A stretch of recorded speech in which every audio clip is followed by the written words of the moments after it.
La phrase impérative. Une phrase impérative donne un ordre, une interdiction ou un conseil. Impérative, c'est de la même famille que empereur, celui qui donne les ordres. Attention, une phrase impérative peut être aussi exclamative. Certaines phrases impératives vont avoir un point d'exclamation. Ça dépend de quelle façon on va donner l'ordre.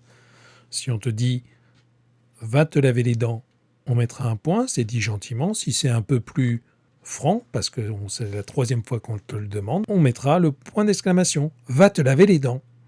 On peut construire une phrase impérative en conjuguant le verbe au mode impératif.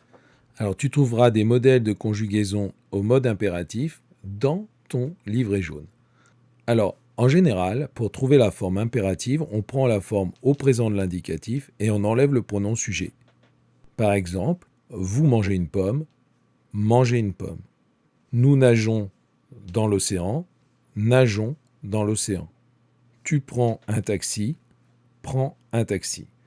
La seule chose à laquelle il va falloir faire attention, c'est à la deuxième personne du singulier, avec tu, parce qu'il n'y aura pas de S après la lettre A et après la lettre E, alors qu'on a l'habitude de mettre un S chaque fois avec le pronom tu. Si je conjugue aller à la deuxième personne du singulier, ça va faire va te laver les mains, mais le S qu'il y a à tu vas, on ne le mettra pas à l'impératif, on écrira tout simplement va te laver les mains, VA. Marcher à la deuxième personne du pluriel, ne marchez pas sur la pelouse. Et là, EZ. Avancer à la première personne du pluriel, c'est nous, si on se donne un ordre, avançons rapidement. On n'oublie pas la cédille. Et enfin, écouter à la deuxième personne du singulier, écoute mes conseils. Et là, écoute, on va écrire ça, écoute, et on ne mettra pas de S à l'impératif, après le E et le A. Écoute mes conseils. On peut également construire une phrase impérative en conjuguant le verbe tout simplement à l'infinitif. Et ça, c'est ce qu'on va voir dans les recettes. Alors, il va falloir placer ces mots-là au bon endroit dans les cases.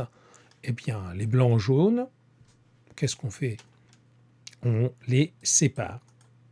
Séparer les blancs des jaunes. Battre les blancs en neige. Bien les jaunes avec la farine et le sucre bien mélangés. Incorporer les blancs au mélange et mettre au four pendant 20 minutes. On termine par la phrase déclarative, c'est en fait la phrase qui n'est ni interrogative, ni impérative, ni exclamative. C'est une phrase qui déclare, c'est une phrase déclarative, elle se termine tout simplement par un point.